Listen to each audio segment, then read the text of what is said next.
Donc dans cette intervention, j'ai essayé de décrypter un petit peu le blanc au XXe et à l'époque contemporaine à travers les mots.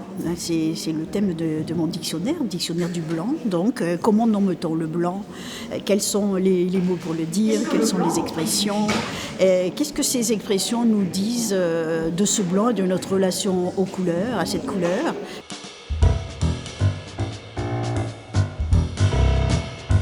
Déjà, est-ce une couleur? Donc on voit à travers les siècles qu'il y a eu des théories différentes, que maintenant le blanc est sorti de la liste des couleurs, mais au point de vue de langage, c'est toujours une couleur à part entière.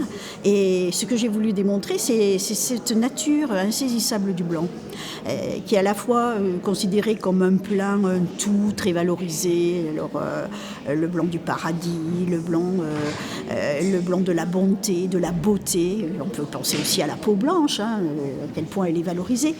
Et de notre côté, un blanc du vide, de l'angoisse, un blanc du manque, un blanc de la page blanche, un blanc de la mort, lividité cadavérique. Et j'ai voulu montrer cette opposition.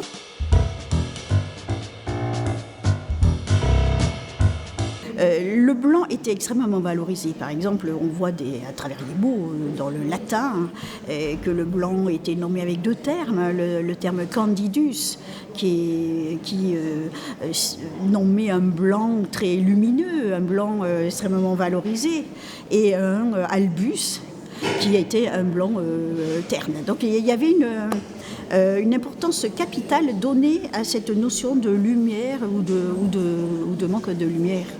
Et la brillance était la qualité la première. Et d'ailleurs, on retrouve encore dans le terme blanc, qui vient du germanique, blank, briller, blinken, cette idée de lumière. Au départ, ce qui ressort du blanc qu'on valorise, c'est cette blancheur. Et donc avec toutes ces références religieuses aussi, donc qui a fait que ce blanc s'opposait au noir, du mal, de la méchanceté, du diable, des enfers, de la laideur même, par opposition à ce blanc super valorisé.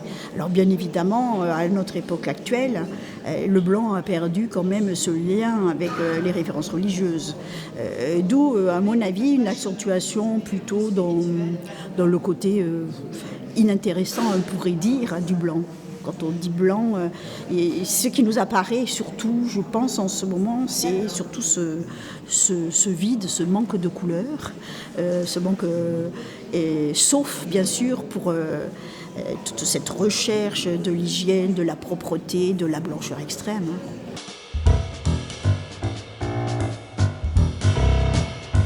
Mais le blanc est peut-être encore plus complexe, justement parce que déjà c'est peut-être pas une couleur pour certains, et parce qu'il est à la fois du plein, du vide, il est de la brillance, et en fin de compte c'est une couleur idéale, utopique. J'ai parlé du corps blanc en physique, mais c'est cela, il y a une quête du blanc, d'un blanc idéal, pur, du corps blanc, mais qui en fin de compte est sûrement peut-être une utopie.